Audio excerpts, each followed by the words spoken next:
నమస్కారం, మీరు చూస్తుంది వాజీ న్యూస్. నేను మీ కేఆర్కే రాజు. ముందుగా ముఖ్యాంశాలు చూద్దాం. ఘనంగా కేంద్రీయ గిరిజన విశ్వవిద్యాలయం ప్రథమ స్నాతకోత్సవం.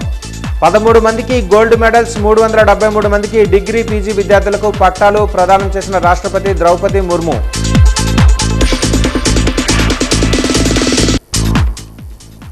పైలట్ ప్రాజెక్టుగా విశాఖ బీచ్లో బీచ్ సాక్షి ఏర్పాటుకు నిర్ణయించిన ప్రభుత్వం. వ్యతిరేకిస్తూ నిరసనల వెలువ. నిర్ణయాన్ని వెనక్కి తీసుకునేంత వరకు పోరాటం ఆగదని ఐదు నేతల హెచ్చరిక.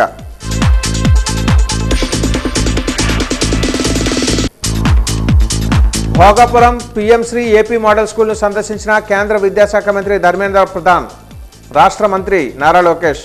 పాఠశాల మౌలిక సదుపాయాలు, విద్యా ప్రమాణాల పరిశీలన.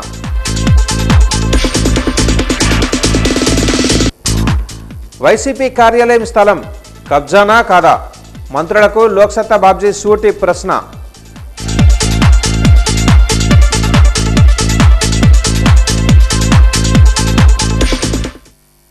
వివరాలు చూద్దాం. విజయనగరం జిల్లా భోగాపురం పిఎంశ్రీ ఏపీ మోడల్ స్కూల్ను కేంద్ర విద్యాశాఖ మంత్రి ధర్మేంద్ర ప్రధాన్, రాష్ట్ర మంత్రి నారా లోకేష్ సందర్శించారు. పాఠశాల మౌలిక సదుపాయాలు, విద్యా ప్రమాణాలు, నాడు నేడు పనులను పరిశీలించిన కేంద్ర మంత్రి పాఠశాల తీర్చిదిద్దిన తీరును అభినందించారు. మధ్యాహ్న భోజనం, ల్యాబొరేటరీ సౌకర్యాలు, కేంద్ర రాష్ట్ర ప్రభుత్వాల సమన్వయాన్ని సమీక్షించి విద్యా సంస్కరణల పట్ల లోకేష్ను, ఉపాధ్యాయులను ప్రశంసించారు. ఈ కార్యక్రమంలో మంత్రి కొండపల్లి శ్రీనివాసరావు, కలెక్టర్ రామసుందర్ రెడ్డి, ప్రజాప్రతినిధులు, అధికారులు పాల్గొన్నారు.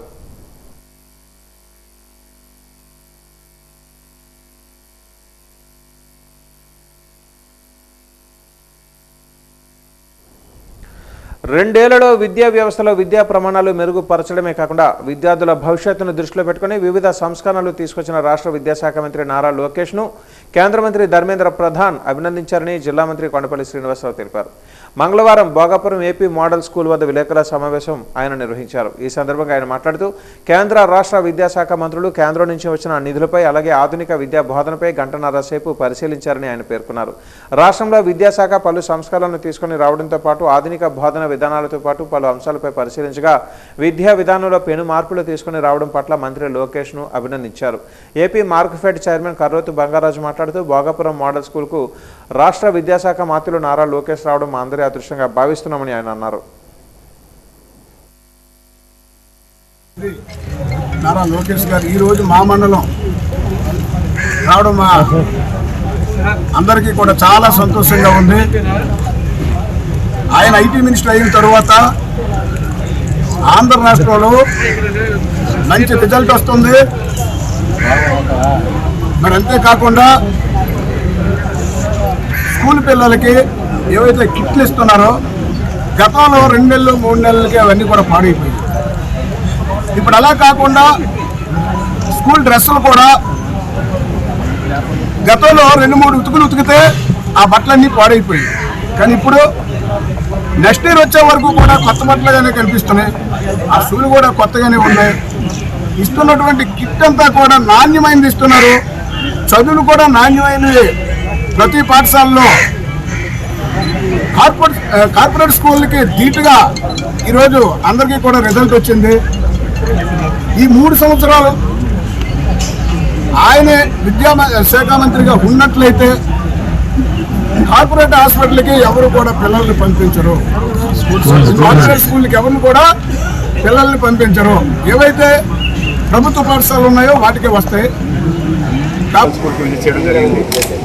ప్రధానంగా ఆయన ఈరోజు మన విజయనగరం జిల్లాలో ఉన్నటువంటి ట్రైబల్ యూనివర్సిటీ ఏదైతే ఉందో దాని కాన్వకేషన్స్కి రావడం జరిగింది. ఆయన వచ్చినప్పుడు ప్రధానంగా కేంద్ర ప్రభుత్వం నిర్వహిస్తున్నటువంటి పిఎంశ్రీ స్కూల్ని విజిట్ చేసి ఆ స్కూల్స్ ఎలాగున్నాయని ఆయన రిక్వెస్ట్ చేయగా మన యువ నాయకులు నారా లోకేష్ గారు ఈ భోగాపురం స్కూల్ని ఎంపిక చేసి భోగాపురం స్కూల్ని విజిట్ చేయడం పెట్టడం జరిగింది. ప్రధానంగా ఈ స్కూల్కి ఆయన వచ్చి ప్రధానంగా కేంద్ర ప్రభుత్వం ఇచ్చినటువంటి డైరెక్షన్స్ ఏంటి, స్టేట్ గవర్నమెంట్ ఎలా అడాప్ట్ చేసుకుంటాను దాని మీద ఆయన రివ్యూ చేసుకోవడం జరిగింది. ఆయన సుమారు 1.5 hours రివ్యూ చేశారు. ఈ 1.5 hours స్కూల్లో ఉన్నటువంటి ఫెసిలిటీస్ కానీ, అలాగే స్కూల్లో క్రియేట్ చేసినటువంటి స్పోర్ట్స్ ఎరీనా కానీ, లేదా ఉన్నటువంటి లైబ్రరీ కానీ, హాల్ ల్యాబ్ కానీ, లేదా స్టూడెంట్స్కి డిజిటల్ క్లాస్ రూమ్స్ కానీ అలాగే స్టూడెంట్స్ ఎలా ఉన్నారు, ఏ రకంగా మాట్లాడుతున్నారు, అలాగే స్పోర్ట్స్ మీద కానీ ఇవన్నీ కూడా రివ్యూ చేసుకోవడం జరిగింది. ప్రధానంగా కేంద్ర ప్రభుత్వం ఇచ్చినటువంటి ఫెసిలిటీస్ కాకుండా రాష్ట్ర ప్రభుత్వం దాన్ని ఏ రకంగా అలవరుచుకున్నారో దాన్ని కూడా ఆయన ప్రత్యేకించి గమనించి గౌరవ మంత్రి గారు శ్రీ నారా లోకేష్ గారికి అభినందనలు తెలియజేస్తున్నారు. మహాత్మా గాంధీ జాతీయ గ్రామీణ ఉపాధి పథకాన్ని రద్దు చేసి వీజీబీ రామ్జీ పథకాన్ని కేంద్ర ప్రభుత్వం తీసుకుని వచ్చిందని, దీంతో ఉపాధి హామీ కూలీలకు ఎంతో నష్టం వాటిల్లుతోందని సిపిఎం జిల్లా కార్యదర్శి తమ్మినేని సూర్యనారాయణ ఆరోపించారు. ఎల్బీజీ భవనంలో ఏర్పాటు చేసిన మీడియా సమావేశంలో ఆయన మాట్లాడారు. వ్యవసాయ కార్మిక సంఘాల ఆధ్వర్యంలో జూలై 1, 2వ తేదీలలో వీజీబీ రామ్జీ పథకాన్ని రద్దు చేయాలని కోరుతూ నిరసన కార్యక్రమాలు నిర్వహించడం జరుగుతుందన్నారు. నిరసన కార్యక్రమాలకు సిపిఎం సంపూర్ణ మద్దతు ప్రకటిస్తుందన్నారు. స్థానిక సమస్యలపైన కూడా పోరాటం చేస్తున్నామని అన్నారు. సిపిఎం మద్దతుతో మహాత్మా గాంధీ జాతీయ గ్రామీణ ఉపాధి హామీ చట్టాన్ని పూర్తి స్థాయిలో అమలు చేయడం జరిగిందని అన్నారు. 60% నిధులు కేంద్ర ప్రభుత్వం, 40% నిధులు రాష్ట్ర ప్రభుత్వం భరిస్తుందన్నారు. గతంలో 100% నిధులు కేంద్ర ప్రభుత్వమే భరించేదని అన్నారు. మీడియా సమావేశంలో లక్ష్మీ తదితరులు పాల్గొన్నారు. దేశంలో నిరంతరం వలసలు జరుగుతున్నాయి. వలసలు నివారించాలంటే 100 రోజుల పని గ్యారెంటీ ఉండాలని చెప్పేసి ఆ రోజున పట్టుబడితే వాళ్ళకి అధికారం కావాలి కాబట్టి మన్మోహన్ సింగ్కి ఆయన ప్రధానమంత్రి అవ్వాలి కాబట్టి ఆయన అందుకు అంగీకరించారు. అంగీకరిస్తే అది ఆ చట్టం మీద వామపక్షాలే చేయండి అంటే ముఖ్యంగా సిపిఎం పార్టీ దీని మీద ఒక చట్ట రూపంలో ఏవైతే ఫ్యాక్టరీలో యాక్ట్ ప్రకారంగా ఏదైతే కూలీలకి వస్తున్నాయో, కార్మికులు వస్తున్నాయో అవే చట్టాలను వర్తించే విధంగా ఆ రోజు చట్టాన్ని రూపొందించారు. దాన్ని అమలు చేయడానికి కూడా ప్రభుత్వం అంగీకరించింది. పార్లమెంట్లో ఆమోదం తెలిపి అమలు చేసింది. కానీ ఈ రోజుకి వచ్చేసరికి బీజేపీ వచ్చిన తర్వాత ఈ చట్టాన్ని నీరుగా చేసే పరిస్థితి, మొత్తం నిధులు కుదించేసింది. 100% ఈరోజు నిధులు కేంద్ర ప్రభుత్వం ఇచ్చేది. ఇప్పుడు బీజేపీ వచ్చిన తర్వాత రాను తగ్గించుకుంటూ వచ్చి నిధులు పేరుకేమో 100%, కానీ ఆ నిధులు ఇచ్చే పరిస్థితి అక్కడ లేదు. ఇప్పుడు వచ్చి చట్టమే తీసుకొచ్చింది. ఆ చట్టం మార్చేసి 100% బదులు 60% డబ్బులు ఇవ్వాలని, 40% రాష్ట్రాలు భరించాలి. అంటే మొత్తం ఏదైతే లక్ష్యం ఉందో ఈ లక్ష్యాన్ని నిర్వీర్యం చేయడం. ఉన్న నిధులే సరిపో 2 లక్షల కోట్ల రూపాయలు, 200 లక్షల కోట్ల రూపాయలు దీనికి దేశవ్యాప్తంగా అయితే ఇవాళ 1000 కోట్లకు పరిమితం చేసి ఈ పథకాన్ని, ఈ స్కీమ్ని బలోపేతం చేస్తానని చెప్పడం అని అంటే అది సరైనది కాదు. శ్రీకాకుళం జిల్లా ఆముదాల వలస మండలం వెదుల వలస గ్రామ ఎస్సీ కాలనీలో దారుణమైన ఘటన చోటు చేసుకుంది. కూర్మాపు వరలక్ష్మి అనే మహిళ తన 2 కుమార్తెలు, 3 సంవత్సరాల వయసు గల భవానీ, 4 నెలల పసిపాప చాందినిల గొంతు కోసి హతమార్చింది. అనంతరం వరలక్ష్మి కూడా ఆత్మహత్యాయత్నానికి పాల్పడింది. ఈ దారుణ ఘటనలో చిన్నారులు భవానీ, చాందిని అక్కడికక్కడే ప్రాణాలు కోల్పోయారు. తీవ్రంగా గాయపడిన తల్లి వరలక్ష్మిని స్థానికులు హోటాహోటిన శ్రీకాకుళం రిమ్స్ ఆసుపత్రికి తరలించారు. ప్రస్తుతం ఆమెకు అక్కడ చికిత్స అందుతోంది. కుటుంబ కలహాల కారణంగానే వరలక్ష్మి అఘాయిత్యానికి పాల్పడినట్లుగా స్థానికులు చెబుతున్నారు. సమాచారం అందుకున్న పోలీసులు వెంటనే ఘటనా స్థలానికి చేరుకుని కేసు నమోదు చేశారు. ఘటనకు గల ఖచ్చితమైన కారణాలపై పోలీసులు దర్యాప్తు చేస్తున్నారు.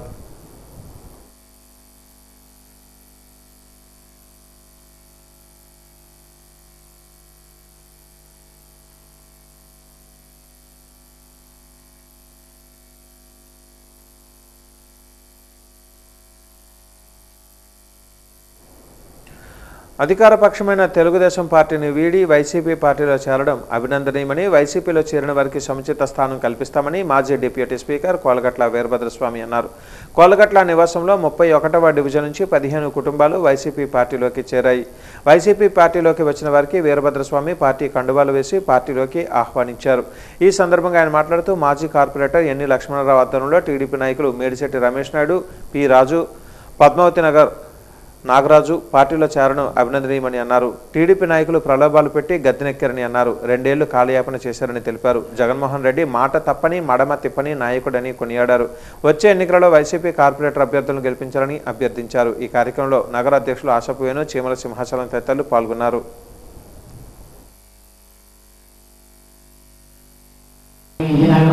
నియోజకవర్గం మనం ఎప్పుడైతే 2024 నుంచి 2019 నుంచి 24 అభివృద్ధి పెట్టించాల్సిన కారణం జరిగింది. అలాగే ఈ రోజు 2 సంవత్సరాలు చూస్తున్నాం కదా, మనం ఏదైతే అభివృద్ధి ఉందో అది ఎలాగైతే కోల్పోయామని చెప్పేసి జనాలకు అందరికీ గుర్తుంది. కానీ ఇప్పుడు ఆలోచిస్తున్నారు. కానీ అంత మైనస్ జరిగింది కదా, ఈ రోజు మళ్ళీ అన్ని కావాలని చెప్పేసి చాలా మంది కోరుకుంటారు. అలాగే 2029 అత్యంత మెజార్టీతో అనేది మళ్ళీ ఎమ్మెల్యేగా చూడాలని చెప్పేసి చాలా మంది ఇంజనీర్లు సంతోషకరమైన విషయం చెబుతూ వేణుగారు నాయుడు గారు చెప్పారు. మాకు కొత్త పాత తేడా ఉండదు. పాత నాయకుల కార్యకర్తలను ఏ విధంగా అయితే చూస్తున్నామో నూతనంగా ఈరోజు పార్టీలో చేరుతున్న వాళ్ళకి అంతే హోదా, అంతే గౌరవం, అంతే ఆత్మాన ఆప్యాయతలు అందజేయగలమని కూడా తెలియజేస్తూ, ఇక్కడ వైఎస్ఆర్ కాంగ్రెస్ పార్టీలో తమ భేదం ఉండదు. నాయకుడు కార్యకర్త కలిసే ఉంటాం, కలిసే పనిచేస్తాం. ఒక కుటుంబంలాగా వైఎస్ఆర్ కాంగ్రెస్ పార్టీ కుటుంబంలోకి వెళ్తాం. మరి ఇందాక లక్ష్మణరావు మాట్లాడుతూ చెప్పారు, ఈ డివిజన్ అన్ని విధాలు అభివృద్ధి చెందింది. అసలు చెయ్యాలంటే పనులు కూడా లేని పరిస్థితి తీసుకొచ్చాం.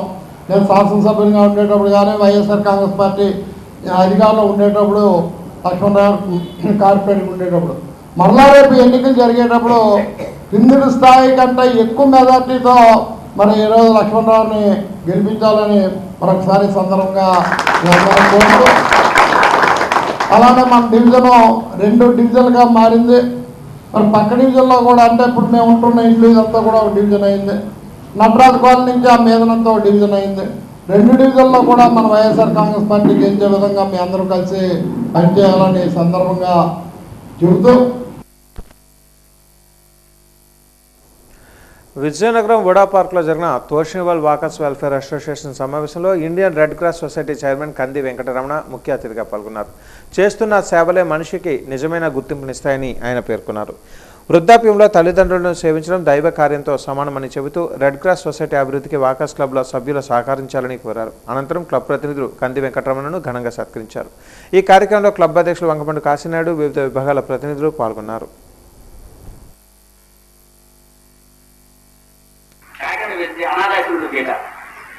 అనాథాశ్రమం మా ఎదురుగాళ్ళు వచ్చారు. నాకు వచ్చిన ఒక డాక్టర్ వేసిచ్చాడు. అక్కడ ఫిజియోథెరపీ డాక్టర్ అందరూ కోటిసులే ఆ రకరకాలైన పెట్టి అక్కడ రెడ్ క్రాస్ అనాథాశ్రమం ఇచ్చారు.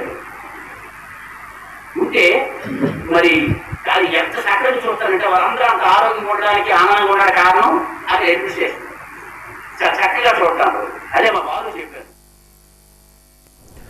వెండర్ డెవలప్మెంట్ ప్రోగ్రాం అనేది చిన్న మధ్య తరహా పరిశ్రమలు, పెద్ద ప్రభుత్వ లేదా ప్రైవేటు సంస్థల మధ్య వ్యాపార సంబంధాలను మెరుగుపరచడానికి ప్రభుత్వం వివిధ వాణిజ్య సంఘాలు నిర్వహించే ఒక కీలకమైన కార్యక్రమం అని సిఐటిడి వెంకటకృష్ణ తెలిపారు. నగరంలోని కోటలో గల మోతి మొహల్లో వెండర్ డెవలప్మెంట్ ప్రోగ్రామును నిర్వహించారు. ఈ సందర్భంగా ఆయన మాట్లాడుతూ దీని ముఖ్య ఉద్దేశ్యం స్థానిక పారిశ్రామికవేత్తలకు మార్కెట్ అవకాశాలు కల్పించడం జరుగుతుందన్నారు. వ్యాపార నైపుణ్యాలను పెంపొందించడం జరుగుతుందన్నారు.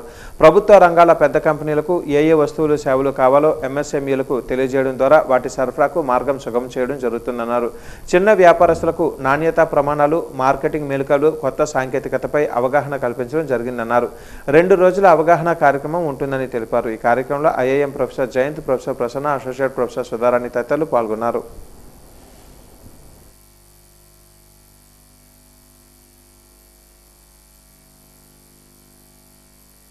వెండర్ డెవలప్మెంట్ ప్రోగ్రామ్ స్టార్ట్ చేయడం జరిగింది.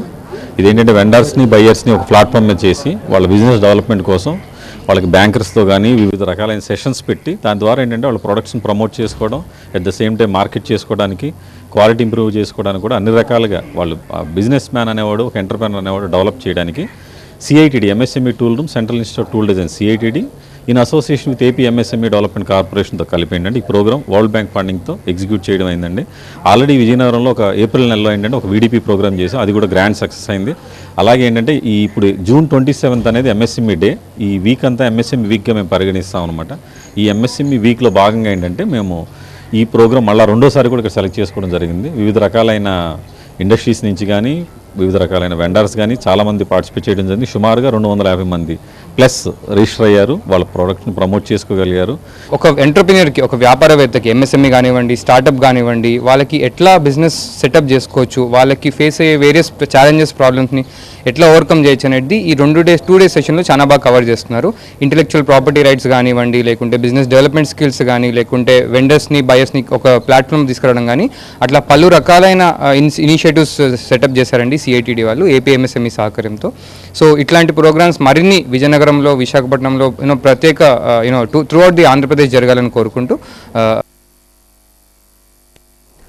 ప్రధానమంత్రి స్వయం నిధి ద్వారా వీధి విక్రయదారులకు రుణాలు మంజూరు చేయడం జరుగుతుందని పట్టణ పేదరిక నిర్మూలన సంస్థ అధికారి సన్యాసి నాయుడు తెలిపారు. విఎంసీ కార్యాలయంలో ఈరోజు వీధి విక్రయదారుల మొప్మా ఆధ్వర్యంలో సమావేశం నిర్వహించారు. ఈ సందర్భంగా సన్యాసి నాయుడు మాట్లాడుతూ మహిళలకు స్వయం ఉపాధి కల్పించే లక్ష్యంగా పీఎం స్వయం నిధి రుణాలు మంజూరు చేయడం జరుగుతుందన్నారు. మొత్తం 3 విడతలలో రుణాలు ఇవ్వడం జరుగుతుందన్నారు. ఈ కార్యక్రమంలో మొప్మా సిబ్బంది పాల్గొన్నారు.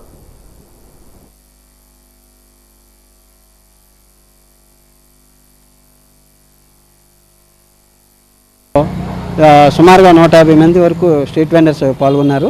వీరందరికీ కూడా మనం పీఎం స్వనిధి సంబంధించిన లబ్ధి 1వ విడత, 2వ విడత, 3వ విడత విడతల వారీగా ఫస్ట్ విడత 15,000, సెకండ్ విడత 25,000, థర్డ్ విడత 50,000 రూపాయల చొప్పున లోను ప్రోత్సాహాన్ని అందిస్తూ వాళ్ళ యొక్క వ్యాపారానికి అభివృద్ధి చేయడం కోసం కృషి చేస్తున్నాము. ఈ సందర్భంగా ఈరోజు మహోత్సవాలని కూడా జరిపించాం. రాష్ట్ర వ్యాప్తంగా, దేశవ్యాప్తంగా కూడా ఈ యొక్క పీఎం స్వనిధి మహోత్సవాలు జరుగుతున్నాయి. ఇందులో భాగంగా విజయనగరం నగరపాలక సంస్థలో కూడా జరిపించాము. ఇంచుమించుగా 72 మంది లబ్ధిదారులకు సుమారుగా 90 లక్షల వరకు ఈ యొక్క చెక్ రూపంలో మనము వాళ్ళకి అమౌంట్ లోన్ రూపంలో ఇప్పిస్తున్నాము. ఇంకా నిరంతర ప్రక్రియ ఇది. ప్రతిరోజు కూడా ఈ యొక్క పీఎం స్వనిధి అనేది 2030 వరకు కూడా వీధి వ్యాపారులందరికీ కూడా ప్రోత్సాహాన్ని 15,000 రూపాయలు ఫస్ట్ విడత, సెకండ్ విడత 25,000 రూపాయల చొప్పున, అలాగే 3వ విడత 50,000 రూపాయల చొప్పున వాళ్ళ యొక్క వ్యాపార అభివృద్ధికి దినదిన ప్రవర్ధమానకంగా అభివృద్ధి చెందడం కోసం, తలసరి ఆదాయాన్ని పెంపొందింపజేయడం కోసం మనం మెప్మా సంస్థ తరఫున ప్రోత్సాహాన్ని ఈ యొక్క పీఎం స్వనిధి సెంట్రల్ గవర్నమెంట్ స్కీమ్ని ఇంప్లిమెంట్ చేస్తున్నాం. విజయనగరం జిల్లా రాజకీయాలలో ఇప్పుడు భూ వివాదం ప్రకంపనలు సృష్టిస్తోంది. నగరంలోని రింగ్ రోడ్డు సమీపంలో వైఎస్ఆర్ పార్టీ అధికారంలో ఉన్నప్పుడు రాజభవనం లాంటి పార్టీ కార్యాలయాన్ని నిర్మించింది. దీనిపై ఇప్పుడు సర్వత్రా చర్చ నడుస్తోంది.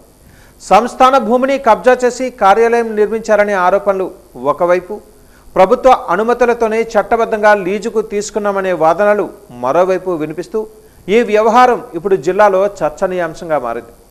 సంస్థానం లేదా ప్రభుత్వ భూములపై నిర్మాణాలు చేపట్టాలంటే స్పష్టమైన నిబంధనలు ఉంటాయని, వాటిని పక్కన పెట్టి నిబంధనలకు విరుద్ధంగా అనుమతులు ఇవ్వడం వెనుక ఉన్న ఉద్దేశ్యం ఏమిటనేది ఇప్పుడు ప్రధాన ప్రశ్నగా మారింది. ఈ నేపథ్యంలో అసలు నిజం నిగ్గు తేల్చాల్సిన బాధ్యత రెవెన్యూ శాఖపైనే ఉందన్న అభిప్రాయాలు వ్యక్తమవుతున్నాయి. ప్రస్తుతం గోవా గవర్నర్గా వ్యవహరిస్తున్న మహారాజ వంశీయులు మాజీ కేంద్ర మంత్రి పూసపాటి అశోక్ గజపతిరాజు ఈ భూమి తమ సంస్థానానికి చెందినదని, గత ప్రభుత్వ హయాంలో దీనిని అక్రమంగా కబ్జా చేసి వైఎస్ఆర్సీపీ కార్యాలయం నిర్మించారని చేసిన వ్యాఖ్యలు కలకలం రేపుతున్నాయి. చట్టాలను తమకు అనుకూలంగా మార్చుకొని మరీ ఈ నిర్మాణాలు చేపట్టారని ఆయన తీవ్రస్థాయిలో మండిపడ్డారు. స్థలం తనదైతే అనుమతి మరొకరి దగ్గర తీసుకోవడం మరీ విడ్డూరంగా ఉందని ఆయన మండిపడ్డారు.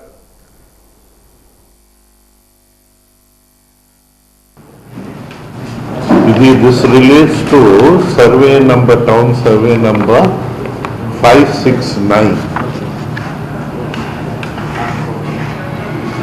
ఇప్పుడు ఒక ప్రభుత్వము ఒక పార్టీకి ఇచ్చారు. I'm not questioning that policy. నా పాలసీతో సంబంధం లేని విషయం ఇది.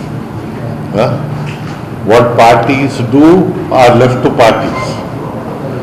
కానీ ప్రభుత్వాలు are expected to follow the laws of the land. So ఆ డీటెయిల్స్ ఒకసారి డేట్ వైజ్గా సాఫ్ట్ కాపీ ఉంది, హార్డ్ కాపీ ఉంది, మీకు అందరికీ అందిస్తామని నేను అనుకుంటా ఉన్నాను. So governments are expected to follow the law of the land. Collectors ki reasonable time వారు తీసుకుని నిర్ణయాలకు రావాలి. మాకు సంవత్సరం చిల్లర అయింది వారికి కాగితం పెట్టి, 4 నెలలు దాటేసింది వారికి రిమైండర్ ఇచ్చి. సో అది మీరు చూస్తే with right from against the law ఎంత టైం పట్టిందో అది ఆ ఫ్రేమ్వర్క్ అధికారం లేనివాడు. I'm not questioning the people this thing. అధికారం లేనివాడు కలెక్టర్ ఆర్డర్ రావాలి అకార్డింగ్ టు ద యాక్ట్స్. తహసీల్దార్ ఆర్డర్లు ఇవ్వడము. So these are the problems. ఈ వివాదంపై వైఎస్ఆర్సీపీ నాయకుడు జడ్పీ చైర్మన్ మజ్జి శ్రీనివాసరావు స్పందిస్తూ ఈ స్థలాన్ని ప్రభుత్వ అనుమతులతోనే 33 ఏళ్లకు లీజుకు తీసుకుని నిర్మాణం చేపట్టామని, మీడియా వేదికగా స్పష్టం చేశారు. తాము చేసిన నిర్మాణం అన్ని నిబంధనలకు లోబడే జరిగిందని, ఆరోపణలలో నిజం లేదని ఆయన పేర్కొన్నారు.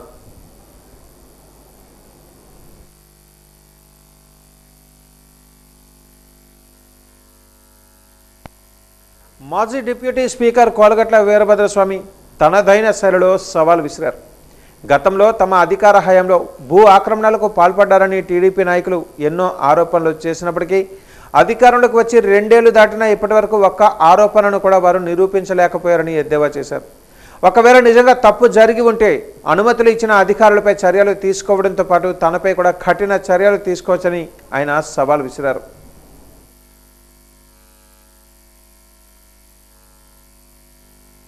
లోక్సత్తా పార్టీ అధ్యక్షులు బీసెటి బాబ్జీ ఈ వివాదంపై స్పందిస్తూ ఈ స్థలం ప్రభుత్వానిదా లేక సంస్థానానిదా అనేది తేల్చాల్సిన బాధ్యత పూర్తిగా రెవెన్యూ శాఖపై ఉందని పేర్కొన్నారు. రెవెన్యూ రికార్డులను పరిశీలించి వాస్తవాలను బయట పెడితే తప్ప ఈ భూమిపై ఎవరికి హక్కులు ఉన్నాయో తేలే అవకాశం లేదని ఆయన అభిప్రాయపడ్డారు. ఇది వాస్తవానికి అశోక్ గజపతిరాజు గారి భూమా కాదా, లేదు వైఎస్ఆర్ తీసుకున్నది అక్రమమా కాదా? అక్రమం అయితే మీరు ఇమీడియట్గా టేకప్ చేసుకోండి, అక్రమం కాదనుకోండి అశోక్ గజపతిరాజు గారికి హ్యాండర్ చేసేయండి. ఇది కాకపోతే జనం నవ్వుకుంటున్నారు. ఇప్పటికే మాజీ శాసనసభ్యుడు deputy speaker Veerabhadraswamy Telugu Desam party నేతలకి, కూటమి ప్రభుత్వంలో ఉన్న నేతలకి సవాల్ విసిరారు. నేను అధికారంలో ఉన్నప్పుడు అనేక అవినీతి చేశానని చెప్పారు. మీకు అధికారం వచ్చిన తర్వాత ఎందుకు ఎంక్వైరీ చేయలేదు? 2 సంవత్సరాలు అయిపోయింది, మీకు 3 సంవత్సరాలు టైం ఇస్తున్నాను, మీకు నచ్చింది చేయండి అని చెప్తున్నారు. దాని మీద కూటమి నుంచి ఒక్క నేత కూడా మాట్లాడలేదు. ఏది ఏమైనప్పటికీ ఈ విషయంలో అప్పట్లో పనిచేసిన రెవెన్యూ శాఖ అధికారులపై పలు అనుమానాలు వ్యక్తమవుతున్నాయి. స్థలం ప్రభుత్వానిదా లేక సంస్థానానిదా అనే విషయం పక్కన పెడితే ఉన్నతాధికారుల అనుమతి లేకుండా నిర్మాణాలకు గ్రీన్ సిగ్నల్ ఇచ్చిన మండల అధికారులదే బాధ్యత అవుతుందని రెవెన్యూ వర్గాలు అంటున్నాయి. ఈ విషయం న్యాయస్థానం పరిధిలోకి వెళ్తే అప్పట్లో పనిచేసిన అధికారులే ఇప్పుడు బోనులో నిలబడాల్సి వస్తుందని ఆ విభాగానికి చెందిన ఉన్నతాధికారులు గుసగుసలాడుకుంటున్నారు.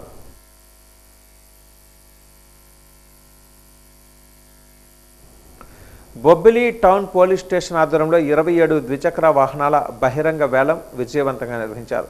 సిఐ కె నారాయణరావు పర్యవేక్షణలో జరిగిన ఈ వేలానికి పెద్ద ఎత్తున ఔత్సాహికులు హాజరై బైకులను సొంతం చేసుకున్నారు. ఈ కార్యక్రమంలో రెవెన్యూ శాఖకు చెందిన ఆర్ఐలు, విఆర్ఓలు, బొబ్బిలి టౌన్ ఎస్ఐతో పాటు ఇతర అధికారులు పాల్గొన్నారు. వేలం ప్రక్రియను పారదర్శకంగా నిర్వహించినట్లుగా అధికారులు తెలిపారు. వేలానికి సంబంధించిన పూర్తి వివరాలలోకి వెళ్తే వేలంలో 27 బండ్లు వేలం వేశారు. దానికి గవర్నమెంట్ రేటు ప్రకారం 52,900 రూపాయలు ఆర్డీఓ నియమించారు. దానికి గాను వేలంలో 1,82,400 రూపాయలకి జనాలు పాడుకున్నారు. దీనిపై జీఎస్టీ యాడ్ అవుతుంది.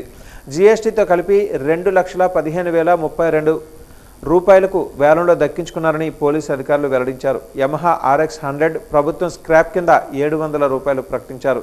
యమహా RX 100 రిషబ్ అనే వ్యక్తి 26,000 రూపాయలకి సొంతం చేసుకున్నారు.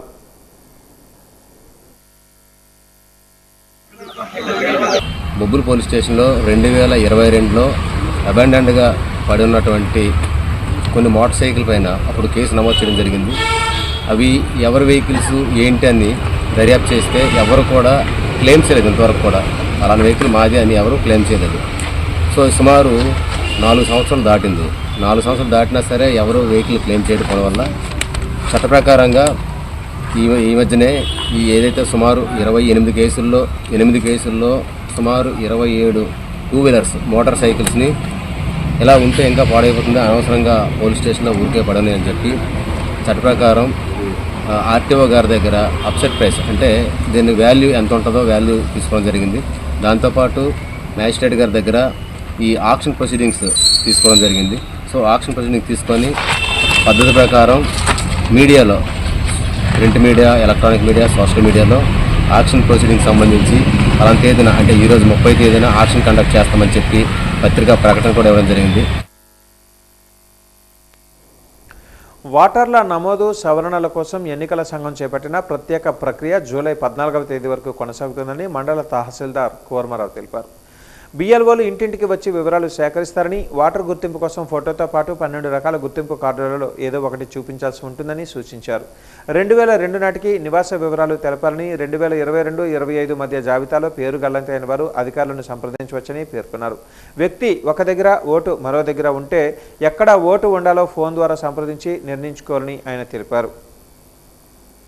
ఎన్నికల కమిషన్ వారు చేపట్టినటువంటి ఎస్ఐఆర్ స్పెషల్ ఇంటెన్సివ్ రివిజన్ మీద ఈ నెల 15వ తారీఖు నుండి వచ్చే నెల 14వ తారీఖు వరకు ప్రతి ఇంటికి బిఎల్ఓలు వెళ్ళి వాళ్ళ వద్ద నుండి ఫామ్స్ డిస్ట్రిబ్యూషన్ చేసి, ఆ ఫామ్స్ డిస్ట్రిబ్యూషన్ చేసిన తర్వాత వాళ్ళు అక్కడ ఉంటున్నారో లేదో వెరిఫై చేసి వాళ్ళ యొక్క డీటెయిల్స్ అన్నీ కూడా ఆ ఫామ్లో నింపి ఒక ఫోటో, దాంతోపాటు ఏదైనా 12 రకాలైనటువంటి గుర్తింపు కార్డులని ఎలక్షన్ కమిషన్ నిర్ణయించారు. ఆ గుర్తింపు కార్డులను కూడా తీసుకొని వాటిని వెంటనే ఏ రోజుకి ఆ రోజు డిజిటలైజ్ చేసి ఈ ప్రక్రియను అంతటినీ కూడా 30 రోజుల్లో పూర్తి చేయవలసిందిగా ఆదేశాలు ఇచ్చారు. దీనికి గాను ప్రతి బిఎల్ఓ కూడా ఇంటింటికి తిరిగి ఈ ఏదైతే ఫామ్స్ డిస్ట్రిబ్యూషన్ చేసి కలెక్షన్ చేసుకోవాలో ఆ ప్రక్రియ అనేది ఇప్పుడు జరుగుతుంది. దీనికి సంబంధించి ప్రతి ఒక్కరూ కూడా ఆ బిఎల్ఓ ఇంటికి వచ్చినప్పుడు తప్పకుండా ఆ యొక్క ఫార్మ్ని మీరు ఫిల్ చేసి, ఆ సమయంలో అంటే 2002 సమయంలో మీరు ఎక్కడ ఉన్నారు, అప్పుడు ఎక్కడ ఓటు వేశారు అనే విషయాలని కూడా చెప్పవలసి ఉంటుందండి. సో మీరు దయచేసి బిఎల్ఓ వచ్చినప్పుడు 2002వ సంవత్సరంలో అప్పటికి మీ ఓటు ఎక్కడుందో బిఎల్ఓకి చెప్పినట్లయితే ఆ ఓటుని తీసుకొచ్చి మనం ఇక్కడ వీళ్ళు ఇక్కడ ఉన్నట్లుగా మనం పరిగణించి రెండింటికి మ్యాప్ చేయడం జరుగుతుంది. ఇదిలా ఉండగా రేషన్ డిపో డీలర్లతో సిఎస్డిటి రామారావు సమావేశమయ్యారు. రేషన్ డిపోకు వచ్చే వారితో మాట్లాడి, మీ ఇంటికి బిఎల్ఓలు వచ్చారా, వస్తే ఆ ప్రక్రియలో భాగస్వామ్యం కావాలని, బిఎల్ఓలకు సహకరించాలని సూచించండి డిపో డీలర్లకు ఆయన పలు సూచనలు చేశారు. ఫస్ట్ విషయం అయితే అది, దాన్ని మాత్రం ప్రతి వాళ్ళు రేషన్ ఎవరు చిన్నపిల్లలు వచ్చినా మీ ఇంట్లో ఓట్ల తాలూకా అంటే ఇంటెన్సివ్ ఇది మనం ఈ మిగతా స్టేట్లో ఎలాగ పాస్పోర్ట్లు ఇస్తున్నారో మనకు కూడా సిటిజన్ వీటి నుంచి కూడా వచ్చిన వాళ్ళు ఉన్నారు. కానీ మనకు పక్క రాష్ట్రాలకి పాస్పోర్ట్లు అవి ఇచ్చే అధికారం ఉంది, కానీ మనకు సిటిజన్షిప్ అనేది లేదు. విశాఖ స్టీల్ ప్లాంట్ ప్రమాద బాధితులకు ₹1 కోటి పరిహారం, క్షతగాత్రులకు ₹50 లక్షల చెల్లించాలని కేంద్ర కార్మిక సంఘాల నేతలు డిమాండ్ చేశారు. ప్రభుత్వ ప్రైవేటీకరణ విధానాలు, భద్రతా లోపాల వల్లే ప్రమాదాలు జరుగుతున్నాయని, ఘటనపై న్యాయ విచారణ జరిపి బాధ్యులను శిక్షించాలని కోరారు. ప్లాంటుకు సొంత గనులు కేటాయించాలని డిమాండ్ చేస్తూ జూలై 3వ తేదీన ఉదయం 10 గంటలకు విజయనగరం కలెక్టర్ కార్యాలయం వద్ద నిరసన చేపట్టనున్నట్లుగా చెప్పారు. ఈ సమావేశంలో టీవీ రమణ, జగన్మోహన్, సిహెచ్ వెంకటేష్, ఎం రాజు, బి గిరిప్రసాద్ తదితరులు పాల్గొన్నారు.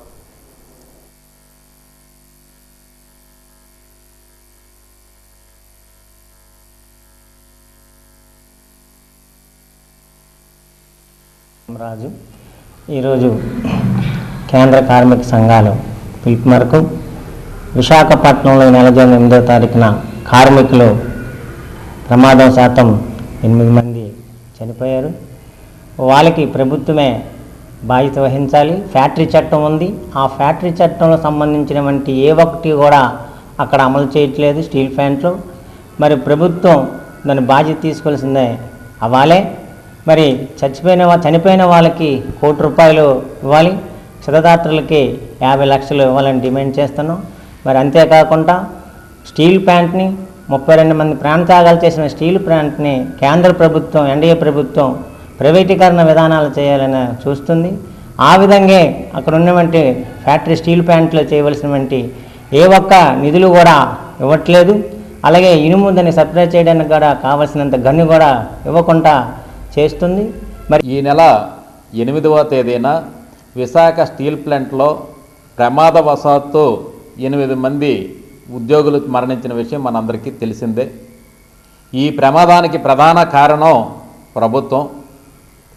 ప్రధానంగా విశాఖ స్టీల్ ప్లాంట్ని ప్రైవేటీకరణ చేయాలనే ప్రధాన ఉద్దేశంతో మెయింటెనెన్స్ చేయకపోవడం, అనుభవం కలిగిన కార్మికులను తొలగించడం, నాణ్యమైన మెటీరియల్ని వాడకపోవడం కారణంగా ఈ ప్రమాదం జరిగింది.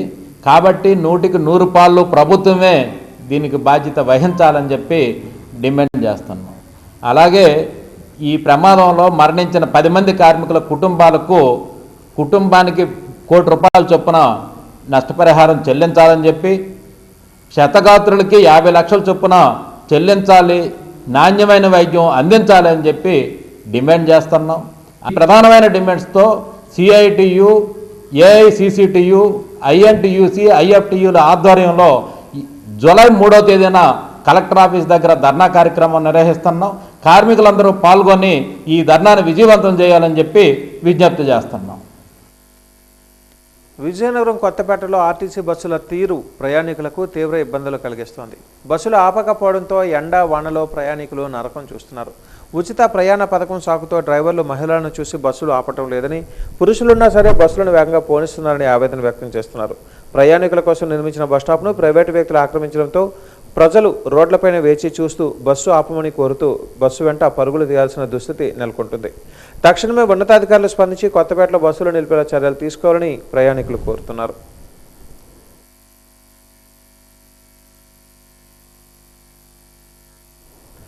ఉత్తరాంధ్ర సాగునీటి ప్రాజెక్టుల నిర్లక్ష్యంపై ఆంధ్రప్రదేశ్ రైతు సంఘం ఆధ్వర్యంలో విజయవాడలో జరిగిన చలో విజయవాడ ధర్నా విజయవంతమైంది. జంగావతి, జంపర్కోట ప్రాజెక్టులను దశాబ్దాలు గడిచినా పూర్తి చేయకపోవడం పట్ల రైతులు తీవ్ర ఆగ్రహాన్ని వ్యక్తం చేస్తున్నారు. ప్రాజెక్టులతో పాటు చెరువుల పరిరక్షణ, తోటపల్లి కాలువల ఆధునీకరణపై స్పష్టమైన కార్యాచరణ ప్రకటించాలని నాయకులు బుడితే అప్పలనాయుడు, మరిసర్ల కృష్ణమూర్తి నాయుడు తదితరులు ప్రభుత్వాన్ని డిమాండ్ చేశారు. రైతుల హక్కుల సాధన కోసం ఈ పోరాటాన్ని మరింత ఉధృతం చేస్తామని వారు హెచ్చరించారు. నగరంలోని దిగువ వీధి కోదండరామ ఆలయ ప్రాంగణంలో ధ్వజస్తంభ ప్రతిష్ఠ మహోత్సవాలు ఘనంగా జరుగుతున్నాయి. ఈ ఉత్సవాలలో భాగంగా ప్రాతకాలపు మండప పూజలు, విశేష హోమాలు నిర్వహించడం జరిగిందని అరవెల్లి చంద్రమౌళీశ్వర ప్రసాద్ శర్మ, కామేశ్వర మాధవ శాస్త్రులు తెలిపారు. ఈరోజు వారు వాజీ న్యూస్తో మాట్లాడుతూ రేపు జరగబోయే ధ్వజస్తంభన ప్రతిష్ఠ మహోత్సవాలను విజయవంతం చేయాలని పిలుపునిచ్చారు. నిన్నటి నుంచి ఉత్సవాలు ప్రారంభమయ్యాయని, ధ్వజస్తంభ ప్రతిష్ఠ మహోత్సవంలో పాల్గొన్న ప్రతి ఒక్కరికి భక్తులు సుఖ సంతోషాలు కలుగుతాయని అన్నారు. ఈ కార్యక్రమంలో ఆల్తి బంగారుబాబు, జోగేశ్వరరావు, పత్తిగిలి సూర్యకుమారి తదితరులు పాల్గొన్నారు.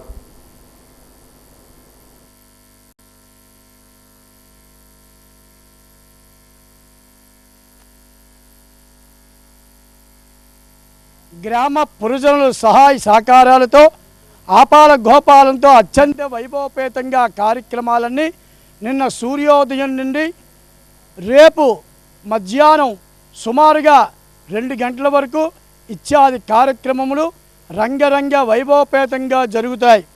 అదే రోజు రేపు సాయంత్రం శాంతి కళ్యాణ మహోత్సవం అత్యంత వైభవపేతంగా జరుగుతుంది. ఈ గాజుల రేఖ దిగువ వీధిలో ఈ కార్యక్రమం జరిపించడానికి ఎంతో పూర్వజన్మ సుకృతం ఉంటేనే మనందరము కూడా ఈ కార్యక్రమంలో పాల్గొంటున్నాం. ఆ యొక్క మా దేవాలయంలో ధ్వజస్తంభం ఎప్పుడు ప్రతిష్ఠ అవుతుందా అని ఒక పండగలాగా ఆనందోత్సాహాలతో వీటన్నిటికీ కూడా శ్రీకారం చుట్టుకొని మొన్నటి నుంచి కూడా 29, 30, 1వ తారీఖు 3 రోజులుగా ముహూర్తం నిర్ణయించుకున్నాం. ఈ యొక్క ముహూర్తకాల నిర్ణయంలో మొట్టమొదటిగా మహాగణపతి పూజ, భగవత్ పుణ్యావాచనము, అలాగే పరిషత్తు, ప్రాయశ్చిత్తము ఇవన్నీ చేసుకుంటూ, అలాగే నిన్నటి కాలంలో చతుర్వేదాలతో కూడుకున్నటువంటి చతుర్వేద సహితముగా యాగశాల ప్రవేశం చేసి గోపూజ చేసుకుంటూ ఆ యొక్క అగ్ని ప్రతిష్టను చేసుకుంటూ ఈరోజు గ్రామంలో అందరూ కూడా సుభిక్షంగా ఉండాలని చెప్పేసి ఆ యొక్క సవితృ సూర్యనారాయణ స్వామి వారి తృచ అరుణ సౌరపూర్వక నమస్కారాలన్నీ కూడా జరిపించబడ్డాయి. మున్సిపల్ పారిశుద్ధ్య కార్మికుల సమస్యలు పరిష్కరించాలని కోరుతూ జూలై 7వ తేదీన చలో విజయవాడ కార్యక్రమాన్ని నిర్వహిస్తున్నట్టుగా ఏపీ మున్సిపల్ వర్కర్స్ యూనియన్ నాయకులు రంగరాజు అన్నారు. అమర్ భవన్లో ఈరోజు ఆయన మీడియాతో మాట్లాడారు. రాష్ట్రంలో కూటమి ప్రభుత్వం ఏర్పడి 2 సంవత్సరాలు పూర్తయిందని అన్నారు. 2 సంవత్సరాలు ఒక్క సమస్య కూడా పరిష్కారం కాలేదని అన్నారు. జూన్ 20వ తేదీ నుంచి దశల వారీగా కార్యక్రమాలు నిర్వహించడం జరిగిందని అన్నారు. సమస్యల పరిష్కారం కాకపోతే ఉద్యమాన్ని ఉధృతం చేస్తామని హెచ్చరించారు. మున్సిపల్ వర్కర్స్కు న్యాయం చేయాలని కోరారు.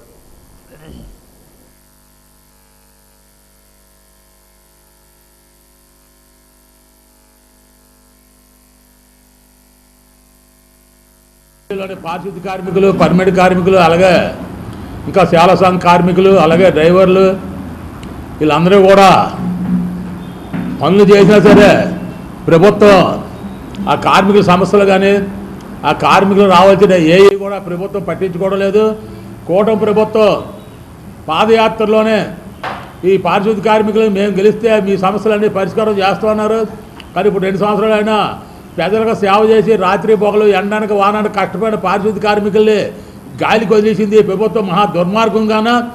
అంచేత ఇవాళ కార్మికులు గత్యంతరం లేని పరిస్థితిలోనే రేపు 7వ తారీఖుని జూలై 7వ తారీఖు విజయవాడ పిలిపించాం. దగ్గర 15-20 మందితోనే విజయవాడలోని మున్సిపల్ కార్మికులు రోడ్డెక్కి మహా ధర్నా చేసి ప్రభుత్వానికి కళ్ళు తెరిపించారు. అలాగే విజయనగరం నుంచి కూడా 300 మంది బయలుదేరుతున్నారు. అప్పుడే కూడా ప్రభుత్వం కళ్ళు తెరిచి ఈ కార్మికుల సమస్యలకు పరిష్కారం చేయకపోతే దానికి రాబోయే రోజుల్లోనే ప్రజలు ఎంత ఇబ్బంది పడినారో దాని బాధ్యులు ప్రభుత్వం తప్ప మా మున్సిపల్ కార్మికులు గారు. పార్టీ కోసం అంకిత భావంతో పనిచేసిన నిజమైన కార్యకర్తలను గుర్తించేందుకు ప్రత్యేక కమిటీలు ఏర్పాటు చేసినట్లుగా జనసేన పార్టీ నిర్మాణ సారథుల సమాచార సేకరణ కమిటీ విజయనగరం పార్లమెంటు పరిశీలకులు కొరికాన రవికుమార్, సీనియర్ నాయకులు గొర్రన అయ్యలు తెలిపారు. విజయనగరంలోని మెసానిక్ టెంపుల్లో జరిగిన కార్యక్రమంలో ఆయన మాట్లాడుతూ జనసేన అధినేత పవన్ కళ్యాణ్ రాజకీయాలలో ఒక కొత్త అధ్యాయానికి శ్రీకారం చుట్టారని కొనియాడారు. కార్యకర్తలను కేవలం ఓట్లు వేసేందుకో ప్రచారాలు చేసేందుకో పరిమితం చేయకుండా వారికి ఉజ్వల రాజకీయ భవిష్యత్తును ఇవ్వాలనేది ఆయన దూరదృష్టి అని పేర్కొన్నారు. ఈ కార్యక్రమంలో జనసేన పార్టీ ప్రెసిడెంట్, సెక్రటేరియట్ సభ్యులు బొబ్బాది చంద్రనాయుడు తదితరులు పాల్గొన్నారు.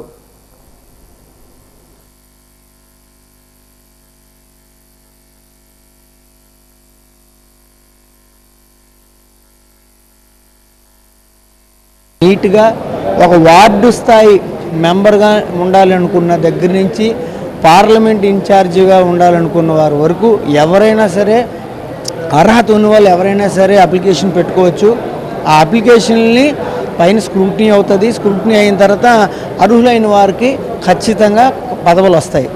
మిగతా పార్టీలాగా వీళ్ళు అని చెప్పేసి టిక్ పెట్టేసి పైనుంచి ఏదో ఒక అప్లికేషన్ ఇది వచ్చేసినట్టు కాకుండా ఇక్కడ మాత్రం నేను ఇంత కష్టపడ్డాను, నాకు ఈ అవకాశం ఇవ్వండి అని చెప్పేసి చెప్పుకునే అవకాశం పవన్ కళ్యాణ్ గారు ఇచ్చారు. అంటే ఇది అట్టడుగు స్థాయి వారికి గుర్తింపు ఇచ్చే విధంగా మనం ఖచ్చితంగా దీన్ని తీసుకోవాలి. నా ఉద్దేశం ప్రకారం ఇది రానున్న రోజుల్లో ప్రతి పార్టీ కూడా దీన్ని అనుసరించే విధంగా ఆయన తీర్చిదిద్దడం, ఆయన లాంటి వ్యక్తుల కింద మేము పనిచేయడం నిజంగా మాకు చాలా గర్వకారణంగా ఉంది. అప్లికేషన్స్ ఫిల్ చేస్తున్నారు. కార్యక్రమం చాలా స్మూత్గా జరుగుతుందండి.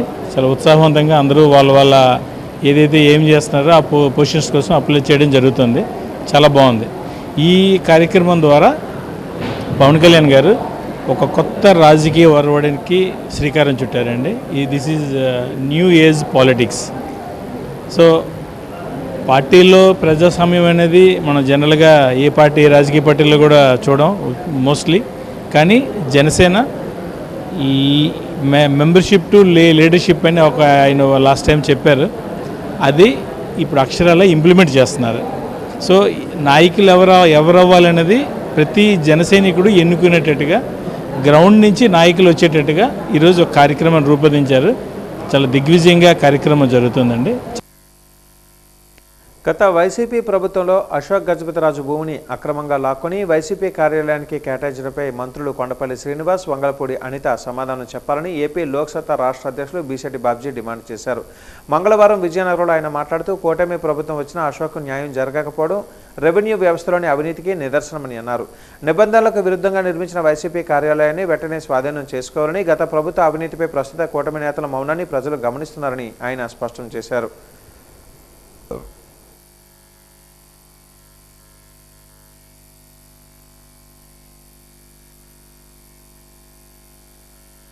రాజకీయాల్లో సీనియర్ నేత, ప్రస్తుతం గోవా గవర్నర్ పోస్పాటి అశోక్ గజపతిరాజు గారు నిన్న సంచలనమైన ఆరోపణలు చేశారు. పరిపాలన పరంగా తనకి టౌన్ సర్వే 569 సర్వే నెంబర్లో 4 ఎకరాల 73 సెంట్ల భూమి తన సొంతం ఉంటే 1 ఎకరం భూమిని వైఎస్ఆర్ పార్టీ కార్యాలయం కట్టడం కోసం ప్రభుత్వం రూల్ ఆఫ్ లా పట్టించుకోకుండా ఇచ్చింది అన్నది ఆయన ఆరోపణ. తనకి కూటమి ప్రభుత్వం అధికారంలోకి వచ్చిన తర్వాత జరిగిన పొరపాటుని సరిదిద్దమని, తన భూమిని తానికి ఇప్పించమని చెప్పి జిల్లా కలెక్టర్కి, రాష్ట్ర ప్రభుత్వానికి లేఖ రాశాను. 2 సంవత్సరాలు పూర్తయింది, అయినా కనీసం పట్టించుకోలేదని ఆవేదన వ్యక్తం చేశారు. ఇది క్లియర్గా ప్రస్తుతం రాష్ట్రంలో రెవెన్యూ వ్యవస్థ పరిపాలన తీరుకు అద్దం పడుతూ ఉంది. ఒకవైపు వైఎస్ఆర్ పార్టీ నాయకులు, జిల్లా పరిషత్ చైర్మన్ మజ్జి శ్రీనివాసరావు వాళ్ళ తాలూకా మనుషులంతా కలిపి మేము రూల్ ఆఫ్ లా పాటించి వాస్తవంగా ప్రభుత్వం చేత అనుమతి తీసుకున్న తర్వాతే వైఎస్ఆర్ పార్టీ కార్యాలయం కట్టామని వాళ్ళు చెప్తున్నారు. లేదు, అన్యాయంగా కట్టారు, అబాండెడ్ అని చెప్పారు, నాకు నోటీస్ ఇవ్వలేదు, రూల్ ఆఫ్ లా వైలేషన్ జరిగింది కాబట్టి నాకు తిరిగి ఇప్పించండి అని అశోక్ గజపతిరాజు చెప్తున్నారు. ఈ గొడవ ఎవరు తీరుస్తారు? ప్రజాస్వామ్య వ్యవస్థలో ఎవరు దీనికి కీలకమైన పాత్రధారులు? ఈ గొడవ వైఎస్ఆర్ పార్టీ అశోక్ గజపతిరాజుది కాదు. ప్రజాస్వామ్యంలో ప్రస్తుతం రెవెన్యూ పరిపాలన జరుగుతున్న తీరు. అందుకనే లోక్సత్తా రాష్ట్ర అధ్యక్షుడిగా నేను కోరుతున్నాను, ఈ జిల్లా మంత్రి అయినటువంటి కొండపల్లి శ్రీనివాసరావు, జిల్లా ఇన్ఛార్జి మంత్రి వంగలపూడి అనిత వీళ్ళిద్దరూ సమాధానం చెప్పాలి. దాని మీద కూటమి నుంచి ఒక్క నేత కూడా మాట్లాడలేదు. అంటే ఈ జిల్లాలో అవగాహన రాజకీయాలు నడుస్తున్నాయా, అవగాహన లేని రాజకీయాలు నడుస్తున్నాయా? వాస్తవంగా రెవెన్యూ యంత్రాంగం ఎవరి కోసం పనిచేస్తుంది? రెవెన్యూ యంత్రాంగం చేసినట్టు పొరపాట్లు సరిదిద్దే ప్రయత్నం ఎవరు చేస్తారు? దయచేసి వెంటనే తగిన పరిష్కారం అందించండి. ఈ ప్రజల మధ్య ఉన్న గందరగోళాన్ని తొలగించాలని చెప్పి లోక్సత్తా రాష్ట్ర అధ్యక్షుడిగా నేను కోరుతున్నాను.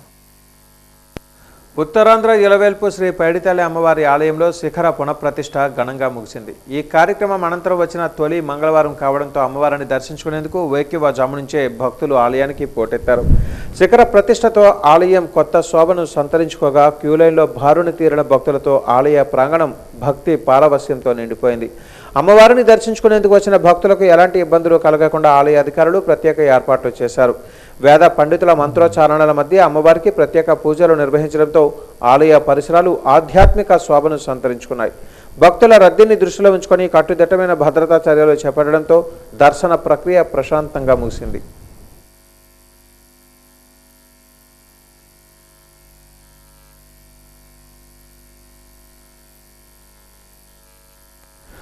జీవీఎంసీ 28వ ward YCP incharge Palla Durgarao జన్మదిన వేడుకలు రామ్నగర్ భానోజీ నగరంలో జరిగాయి.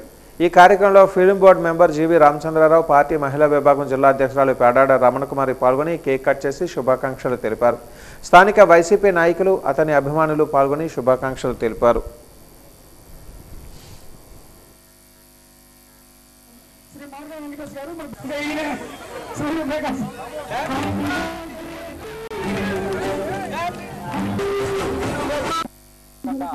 చేసే వ్యక్తి మా మిత్రుడు పల్లా దుర్గా గారికి జన్మదిన శుభాకాంక్షలు ముందుగా తెలియజేస్తూ, మా మిత్రుడు పల్లా దుర్గా విషయంలో ప్రజలు, కార్యకర్తలు వార్డులోనే కాకుండా వాళ్ళ వార్డులోనే కాకుండా ఇతర గ్రామాల నుంచి కూడా వచ్చి జన్మదిన శుభాకాంక్షలు తెలియజేయడం అనేది నిజంగా మా అందరికీ ఆశ్చర్యకరమైనటువంటి విషయం. ఇదంతా ఎందుకు జరుగుతుందంటే అతను చేసినటువంటి సర్వీస్, వైఎస్ఆర్ పార్టీ తరఫున ఉన్నటువంటి అతనికి ఉన్నటువంటి మంచి సంకల్పం.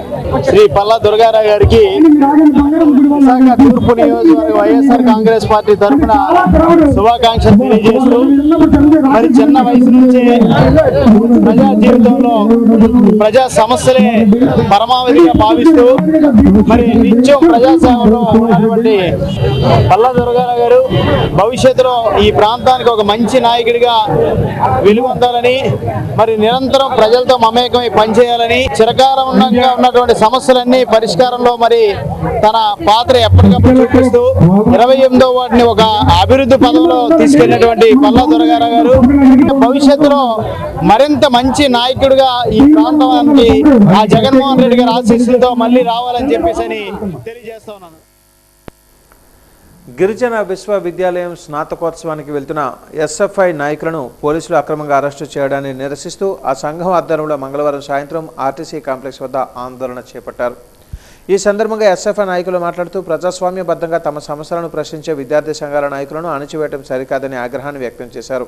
కేంద్ర మంత్రులపై తీవ్రమైన కేసులు ఉన్నప్పటికీ వారిని ఏమీ అనని పోలీసులు విద్యా వ్యవస్థ బాగు కోసం పోరాడే తమను అరెస్టు చేయడం వెనుక ఉన్న రాజకీయ కుట్రను ప్రజలు గమనిస్తున్నారని వారు మండిపడ్డారు.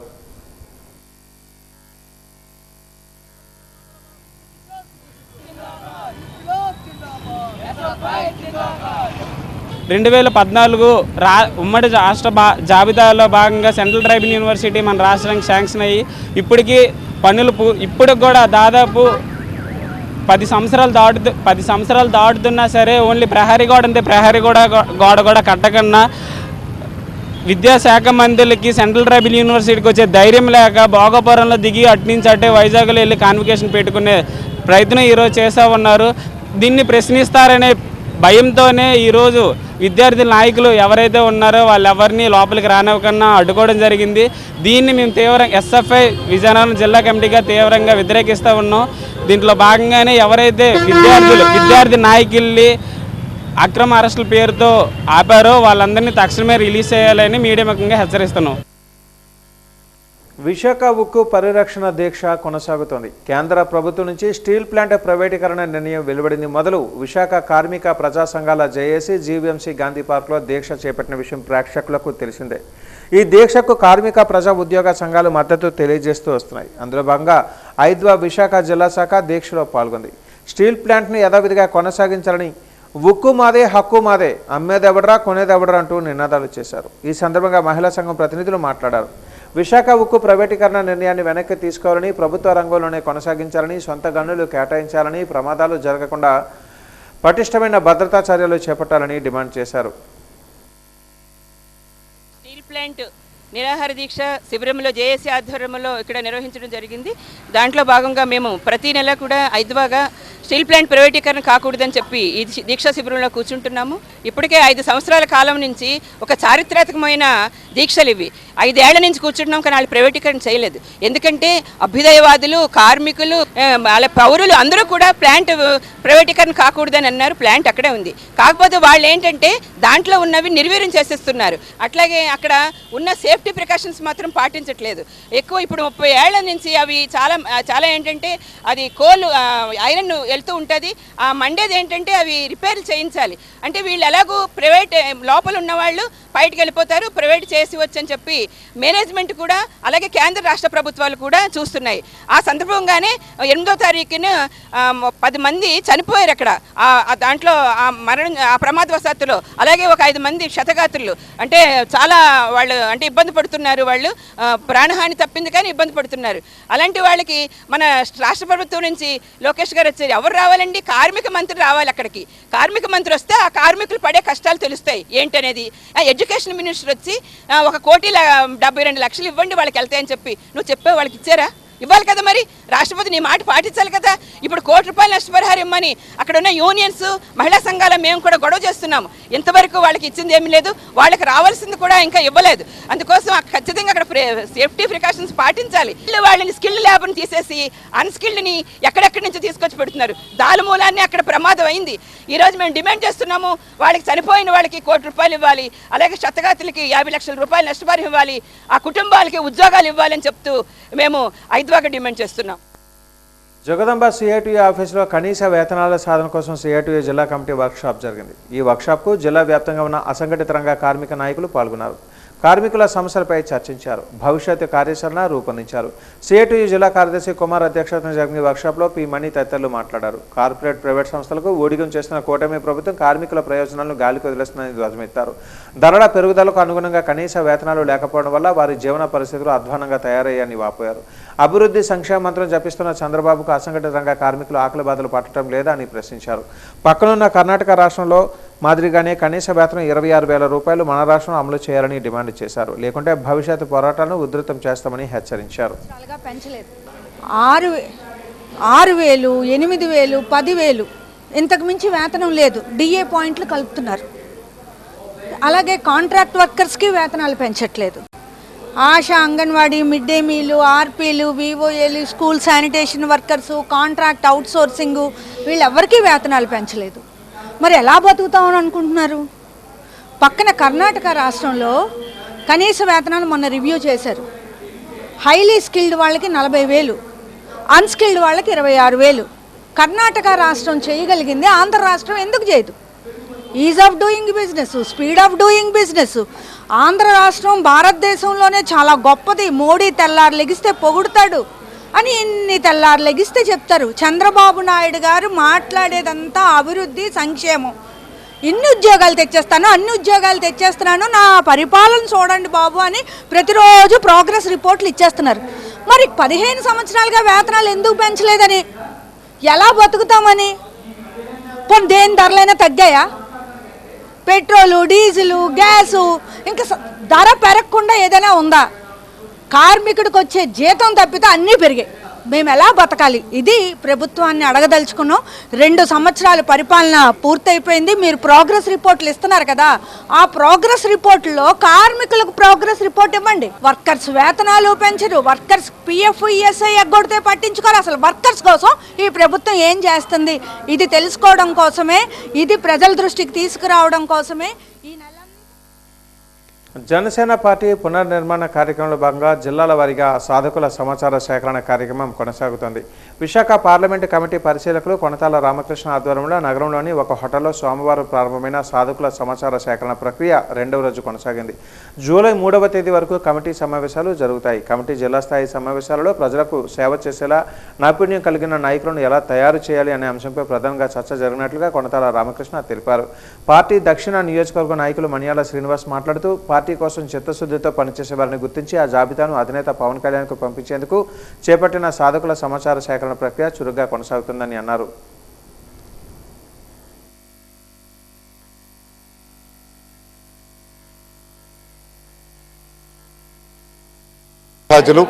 అదేవిధంగా మాజీ కార్పొరేటర్స్ అందరూ కూడా రావడం జరిగింది.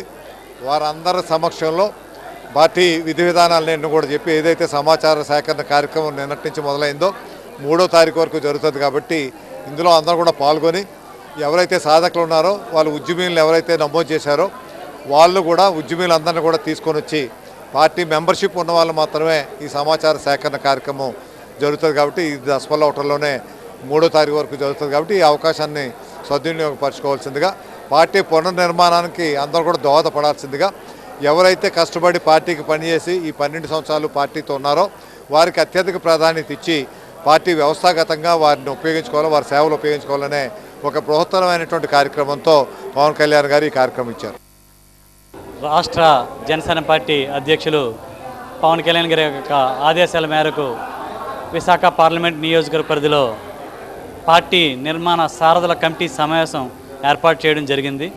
ఈ కార్యక్రమానికి ఈ యొక్క సమావేశం ముఖ్య ఉద్దేశం ఈరోజు దసపల్ల హోటల్లో వేదిక ప్రాంగణంలో జరిగిన కార్యక్రమం ముఖ్య ఉద్దేశం పార్టీని, జనసేన పార్టీని బలోపేతం చేయాలని, బూత్ లెవెల్లో నుంచి అట్టడుగు స్థాయి నుంచి పార్టీని పునర్నిర్మాణం చేయాలనే ఉద్దేశంతో, సదుద్దేశంతో పవన్ కళ్యాణ్ గారి యొక్క కార్యాచరణలో భాగంగా ఇక్కడికి కొనతాల రామకృష్ణ గారు జిల్లా పార్లమెంటు ఈ నిర్మాణ సారథుల కమిటీకి అధ్యక్షులు, ఆయన ఆధ్వర్యంలో సుమారుగా 27-28 మంది మెంబర్ల సహకారంతో సేకరణ వ్యవహారం ప్రారంభమైంది.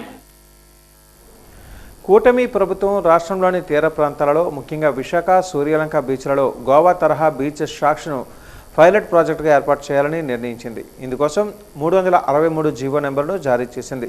పర్యాటక రంగ అభివృద్ధికి, ఉపాధి కల్పనకు బీచ్ షాక్స్ దోహదపడతాయనేది కూటమి పెద్దల వాదన. కాగా ఈ నిర్ణయంపై విశాఖలో మహిళా ప్రజా సంఘాలు, ప్రతిపక్షాల నుంచి తీవ్ర నిరసన వ్యక్తమవుతోంది.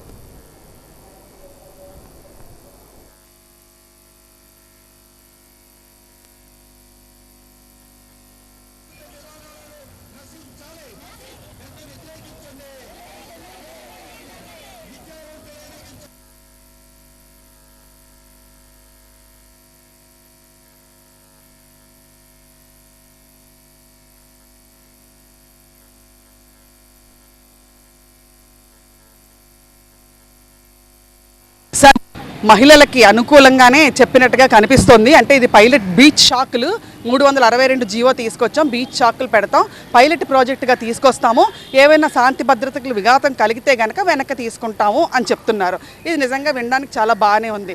ఇది పైలట్ ప్రాజెక్టుగా తీసుకోవడానికి ఇది ఏమైనా ఒక మంచి విషయమా, ప్రజలందరికీ ఉపయోగపడే విషయమా అని మేము ప్రశ్నిస్తూ ఉన్నాం. ఈ బీచ్ షాకులు ఎందుకు పెట్టాలి, శాంతి భద్రతలు ఎందుకు విఘాతం కలగలేదు? ఇప్పటికే మన విశాఖలో అనేక మంది అమ్మాయిలు కానీ చిన్నపిల్లలు కానీ అఘాయిత్యాలకు గురవుతున్నారు. అదొకటే కాదు, యువత ఈరోజు ఈ గంజాయి, డ్రగ్స్, మద్యం వీటి బారిన పడి అనేక మంది ఈరోజు దోషులుగా ఉన్నారు. క్రైమ్ చరిత్ర పెరుగుతుంది, క్రైమ్ రిపోర్ట్లు వస్తున్నాయి మనకి. ఇవన్నీ పక్కన పెట్టి ఎప్పుడో శాంతి భద్రతలు విఘాతం అవి ఇవి చెప్పడం కరెక్ట్ కాదు. ఆవిడ కూడా ఆలోచించాలి, మహిళల పక్షాన్ని ఆలోచించాలని చెప్పి మేము ముఖ్యంగా చెప్తూ ఉన్నాం. భారత్ గారేమో మద్యం తాగొచ్చు, అందరూ తాగుతున్నారు, ఆదాయం కోసం తాగాలని చెప్తున్నారు. నిన్నగాక మొన్న పల్లా శ్రీనివాసరావు గారు ఆయనే చెప్తున్నారు, కూల్ డ్రింక్స్ కంటే బీర్ మంచిది, పర్వాలేదు తాగొచ్చు అన్నట్టుగా ఈయన చెప్తున్నారు. అంటే వాళ్ళు ఒక రకంగా మాట్లాడుతూ ఉంటే వీళ్ళేమో పైలట్ ప్రాజెక్టు అవసరమైతే ఇష్టం లేకపోతే తీసేస్తామని అంటున్నారు. నిజమే, ఇప్పటికే మన రాష్ట్రంలో కానీ మేము విశాఖలో కానీ నిబంధనలకు వ్యతిరేకంగా అనేక వైన్ షాపులు, బీర్ షాపులు, బార్లు ఇవన్నీ ఉన్నాయి. వాటి మీద మహిళా సంఘాలుగా గొడవ చేస్తున్న మీరు ఏమైనా తీసారా? ఖచ్చితంగా ఈ 362 జీవో రద్దు చేయాలి. బీచ్ షాక్ మీరు ప్రాజెక్ట్ కాదు కదా, పైలట్ ప్రాజెక్ట్ కాదు కదా, అసలు పెట్టడానికి అవకాశం లేదు. మేము ఒప్పుకోము. ఖచ్చితంగా మహిళలందరం కూడా ఏకమవుతాం. ఈరోజు మన హోమ్ మినిస్టర్ గారు ఒకటి చెప్పారు, పైలట్ ప్రోగ్రామ్ అని చెప్పారు బీచ్ సాక్స్ పేరుతో. ఒక 4 రోజులు చూస్తాము, తర్వాత ప్రజల అభిప్రాయం మేరకు దాని వెనక్కి తీసుకుంటాం అన్నారు. ఏదైనా ఇది మద్యం అనేది మత్తు పదార్థం, 4 రోజులు బాగుంటుంది, ఇక కంటిన్యూ చేయండి అని వద్దన్న వాళ్ళు కూడా ఓకే చెప్తారు. అందుకోసం మేము చెప్పేది ఏంటంటే అభివృద్ధి పేరుతో ఈ మద్యం షాపులు పెట్టడం కాదు, కాలేజీలు పెట్టండి, హాస్పిటల్స్ పెట్టండి. అట్లాగే ఇప్పుడు ఫుడ్ కూడా అసలు నిత్యావసర వస్తువులు చాలా పెరిగిపోయినాయి, దాని మీద ఎందుకు కాన్సన్ట్రేషన్ పెట్టండి? ఈరోజు మహిళలు ఆరోగ్యము 8% మహిళలు 7% రక్తంతో ఉన్నారు, రక్తహీనతతో ఉన్నారు. ఎందుకంటే ఉద్యోగాలు లేవు. మీరు ఉద్యోగాలు కల్పించండి, పైలట్ ప్రోగ్రామ్ ఉద్యోగాలు కల్పించండి. అంతేకాని ఇది మద్యం మాత్రం కాదు, దీన్ని మేము ఖచ్చితంగా వ్యతిరేకిస్తున్నాము. గవర్నమెంట్ ఈరోజు ఒక పైలట్ ప్రాజెక్ట్ కింద తీసుకోవడానికి ప్రయత్నం చేసింది. ఈరోజు అది ఎలా ఉంటుంది, ఎలా చేస్తే ఎలా ఉంటుంది? ఇప్పుడు డిఫరెంట్ మన దేశంలోనే, మేము పరాయి దేశాల దగ్గర జరుగుతున్న సిచ్యువేషన్స్ గురించి మేము మాట్లాడట్లే. మన దేశంలోనే మన ప్రాంత ప్రజలే వేరే ప్రాంతాలకు వెళ్ళి సంహౌ ఒక టూరిజం డెవలప్ చేయడానికో, లేకపోతే సంహౌ వెళ్ళి వాళ్ళు అక్కడ టూరిజం డెవలప్ చేస్తూ, అంటే సంథింగ్ ఒక రిలాక్సేషన్కో, లేకపోతే ఒక రిక్రియేషన్కో, లేకపోతే వాళ్ళు కాసేపు ఒక ఎంజాయ్మెంట్కో మిగతా రాష్ట్రాలు, మన చుట్టుపక్కల రాష్ట్రాలకే వెళ్తున్నారు. అక్కడ కొన్ని ప్రయోగాలు జరుగుతున్నాయి. సో అటువంటి ప్రయోగం కనుక మన ఆంధ్రాలో జరిగితే టూరిజం డెవలప్ చేసేదానికి ఏదైనా ఆస్కారం ఉంటుందా అనేది ఒక పైలట్ ప్రాజెక్ట్ కింద టైం లిమిట్ పెట్టి, దానికి కూడా పెర్ఫెక్ట్ పోలీస్ డిపార్ట్మెంట్కి సంబంధించి వాళ్ళకి కూడా ఒక సెక్యూరిటీ పర్పస్ కూడా పెట్టుకొని ఒక స్టేట్ మొత్తం లేదా ఒక 2 దగ్గర ఇలాంటి ప్రయత్నం చేయడానికని ఈరోజు పైలట్ ప్రాజెక్ట్ కింద మనం ప్రయత్నం చేస్తాం. మీరు అక్కడ నిజంగా అటువంటి పరిస్థితులు ఏదైనా ఉన్నాయి అనుకుంటే ఈరోజు గవర్నమెంట్ డెఫినెట్గా దాని మీద చర్యలు తీసుకుంటుంది. విశాఖలో కేంద్రీయ గిరిజన విశ్వవిద్యాలయం తొలి స్నాతకోత్సవం ఘనంగా జరిగింది. నోవాటెల్ హోటల్లో నిర్వహించిన స్నాతకోత్సవ వేడుకలలో రాష్ట్రపతి ద్రౌపది ముర్ము ముఖ్య అతిథిగా పాల్గొన్నారు. జాతీయ గీతం వందే మాతరం, జనగణమన ఆలాపనతో స్నాతకోత్సవం వేడుక మొదలైంది. Central tribal varsity chancellor Madanlal Meena convocation declare చేయగా, యూనివర్సిటీ చరిత్ర, సాధించిన విజయాలు, ఇతర కార్యకలాపాల గురించి వీసీ టి శ్రీనివాసన్ చదివి వినిపించారు. ముఖ్య అతిథి ద్రౌపది ముర్ము ఇతర అతిథులను సత్కరించారు. గోల్డ్ మెడల్ సాధించిన విద్యార్థుల చేత ఛాన్సలర్ మీనా ప్రతిజ్ఞ చేయించారు. అనంతరం గోల్డ్ మెడల్స్ సాధించిన 13 మందికి భారత రాష్ట్రపతి చేతుల మీదుగా పథకాలు అందజేశారు.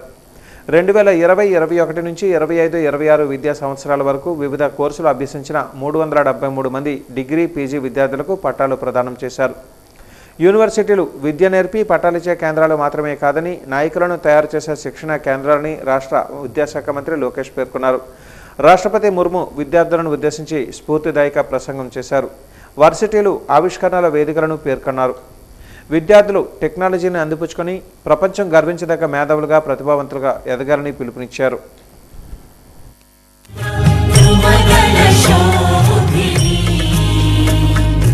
It is not just the first convocation of the Central Tribal University of Andhra Pradesh.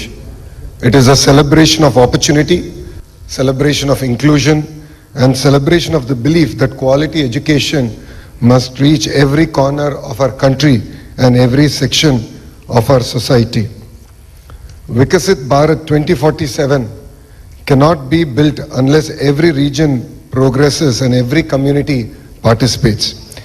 Universities in tribal regions are not just centers of learning. They are a catalyst for social transformation and equal opportunity. When a first generation learner graduates, an entire family moves forward, and so does the nation. The first convocation of the Central Tribal University of Andhra Pradesh marks an important milestone and an auspicious beginning in the annals of the university. The Central Tribal University of Andhra Pradesh was established in 2019 and it is one of the top central universities located in Vizianagaram, Andhra Pradesh. सभी शिक्षकगण, अभिभावकगण भी बधाई के पात्र हैं, जिन्होंने विद्यार्थियों का प्रोत्साहन और मार्गदर्शन किया। मुझे बताया गया है कि विश्वविद्यालय की इस प्रथम दीक्षांत समारोह में उपाधियां प्राप्त करने वाले विद्यार्थियों में लगभग 40% बेटियां हैं। हर्ष की बात यह है कि स्वर्ण पदक प्राप्त करने वाली में लगभग 70% बेटियां हैं। बेटियों के लिए ट्राई वाला महिला सशक्तिकरण बढ़ते कदमों के साथ ही ये उपलब्धि संस्था की समावेशी सोच और जेंडर जस्टिस के प्रति संवेदनशीलता की भी को दर्शाता है। इस जनजातीय विश्वविद्यालय पर अनेक विशेष जिम्मेदारियां हैं। ये अपेक्षा की जाती है कि ये विश्वविद्यालय जनजातीय समाज के आत्मविश्वास, नेतृत्व और नीति निर्माण का केंद्र बने। सामाजिक न्याय के उद्देश्य से स्थापित की गई ऐसी संस्थाओं का ये दायित्व भी होता है कि वे अपने क्षेत्र में जनजातीय समाज की शिक्षा, स्वास्थ्य, कौशल विकास, आजीविका और वनाधिकार के लिए जमीनी स्तर पर काम करें। ఆంధ్రప్రదేశ్ రాష్ట్ర నైపుణ్యాభివృద్ధి శిక్షణ సంస్థ ఆధ్వర్యంలో భీమిలి నియోజకవర్గంలో మెగా జాబ్ మేళా నిర్వహించారు. మధురవాడ సమీప ఒక ప్రైవేటు కళాశాలలో నిర్వహించిన జాబ్ మేళాలో స్థానిక ఎమ్మెల్యే గంటా శ్రీనివాసరావు ముఖ్య అతిథిగా పాల్గొన్నారు. ఈ మేళాలో వివిధ కంపెనీలు పాల్గొన్నాయి. అభ్యర్థుల అర్హతలను కంపెనీ ప్రతినిధులు పరిశీలించారు. ఈ సందర్భంగా గంటా మాట్లాడారు. కూటమి ప్రభుత్వ పెద్ద ఎత్తున ఉద్యోగాల కల్పనే లక్ష్యంగా మెగా జాబ్ మేళాలు నిర్వహిస్తుందని అన్నారు. అందులో భాగంగా నిర్వహించిన ప్రస్తుత జాబ్ మేళాకు నిరుద్యోగ యువతి నుంచి విశేష స్పందన లభిస్తున్నట్లుగా చెప్పారు.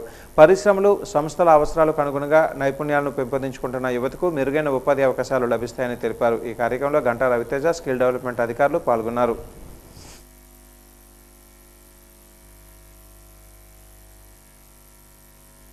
మీకు అనుకున్న సూటబుల్ జాబ్ రాకపోతే కూడా మీరేమీ డిసప్పాయింట్ కాని అవసరం లేదు. ఇది ఒక ఎఫెక్ట్. తప్పకుండా ఈ ప్రభుత్వం హయాంలో మీ అందరూ కూడా ఒక సూటబుల్ జాబ్ ఇప్పించే పూచి మేము తీసుకుంటాం. మీరు ఒక లైఫ్లో ఒక గోల్ పెట్టుకోండి. ఆల్రెడీ మీరు ఎడ్యుకేషన్ పరంగా మీరందరూ కూడా ఒక కెరీర్కి ప్లాన్ చేసుకున్నారు.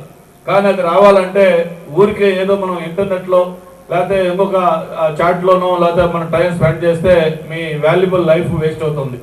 కెరీర్ మీద ఫోకస్ చేయండి. మీకు ఏ దేంట్లో బాగున్నాయి అనేది దృష్టి పెట్టండి.